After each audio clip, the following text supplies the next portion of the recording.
ওমরে ফারুক রাদিয়াল্লাহু তাআলা আনহু যখন ফ্যামিলি মিটিং এ বসতেন, উনি ওনার সন্তানদেরকে বলতেন, শোনো, তোমরা খলিফাতুল মুসলিমিন আমিরুল মুমিনিনের সন্তান, তোমাদের কোনো বাজে কাজ যদি সমাজে আসে, তোমাদের কোনো অন্যায় যদি আমার কানে আসে, অন্যের জন্য যা শাস্তি তোমাদের জন্য হবে ডবল শাস্তি।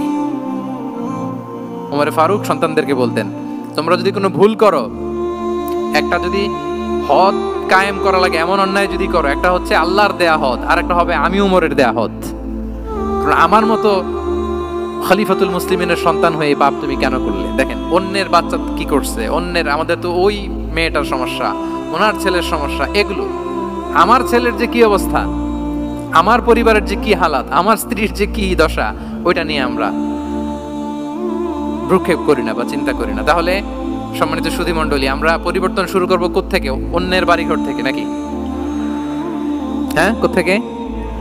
নিজ থেকে। আল্লাহ তাআলা আমাদেরকে তৌফিক দান করুক।